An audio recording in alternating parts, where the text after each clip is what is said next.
Trump to Congress. No one goes on vacation until spending bill passes. To my friends in the Senate, lock yourself in a room if you must. Don't go home and get the deal done this week, he wrote on Truth Social. Work with the House so they can pick it up and pass it immediately. No one goes on vacation until it's done, he continued.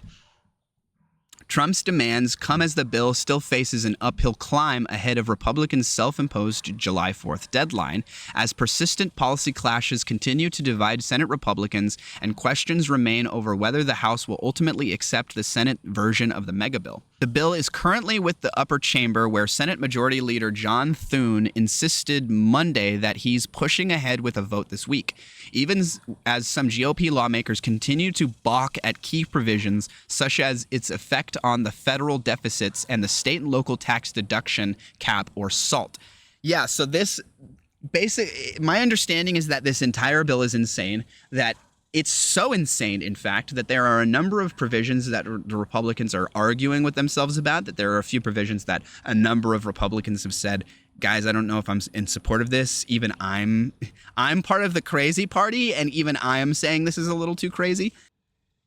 It's not going to blow my mind if they really put this July 4th deadline on what they're doing. I have an itching feeling that this isn't going to pass, or at least not in the version that it's in, the form that it's in right now. Maybe if they rewrite the bill significantly, it might get passed. But I've seen too much coverage about infighting and too much coverage about some provisions in this bill that are just way too out there for Republicans in mass to support, or at least I would think so. Things like the raising of the debt ceiling by $5 trillion, right? I mean, to the extent that fiscal conservatism is still at least a small part of the Republican Party, those that adhere to those principles should be so much against the raising of the debt ceiling by $5 trillion that they are not willing to vote for this bill. And so I have no faith that the Republican Party has any of these good, like, actually principled members still in amongst their ranks. But, like, that would be one of the ways which I would expect this bill to maybe fall short and not get the votes necessary, is something like the $5 trillion. They want to raise the debt ceiling by $5 trillion, okay? They have this stupid little debt ceiling fight every 6 months with the Democrats because they want to cut obviously good programs, and the Democrats want to just keep things rolling as they are, okay? And so to completely do not only a 180, but beyond a 180, like you enter a portaled, mirrored dimension where now they want to raise the debt ceiling by $5 trillion so they can cynically just basically let Trump do whatever he wants and not have to.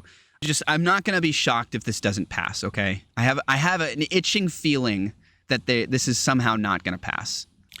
In another blow to the bill's prospects, the Senate parliamentarian Elizabeth McDonough has ordered the removal of some key elements of the bill. McDonough said some provisions violated a rule that allows budget provisions to pass with a simple majority instead of the traditional 60-vote threshold. Given Republicans' 53-member majority in the Senate, they are relying on the budget rule process known as reconciliation to get the bill passed. Now, Senate Republicans are scrambling to rewrite the bill to comply with McDonough's rulings, ensure that it can pass the House, and also win over their own GOP skeptics. For instance, on one particular sticking point, Senator Markwayne Mullin has held talks with House Republicans on the SALT cap, Politico reports, which was set at $40,000 in the House bill. Even as Republicans are feeling the time crunch, GOP leaders are projecting confidence that they will pass the bill before the July 4th holiday. The July 4th deadline is an important one. The president is insistent about it, House Speaker Mike Johnson said Tuesday on Fox News Channel. So they seem to be projecting some confidence that this bill will actually get passed. I think that's sort of part of their job, though, is to project confidence, especially with this president. That's doubly their job, is to just sort of act confident, even if they aren't. We'll see if this actually gets passed. I just think there's so many bananas, crazy provisions in this bill that I have a feeling that there will be enough holdout Republicans that this doesn't get passed.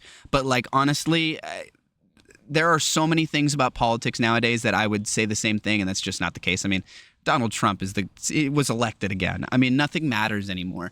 And so I have a feeling, I don't know, I hope this bill doesn't get passed because there are some truly insane and dangerous provisions in it. These Republicans are very scared of Daddy Trump. They're very, very scared of Daddy Trump. And when Daddy Trump says he wants something, when Daddy Trump wants the bill passed by July 4th, the Republicans will listen to whatever Daddy wants. They're good little submissive puppies. And so good little submissive kittens. You know, Daddy's the Dom, Donald's the Dom, and all the Republicans are the little kitten subs.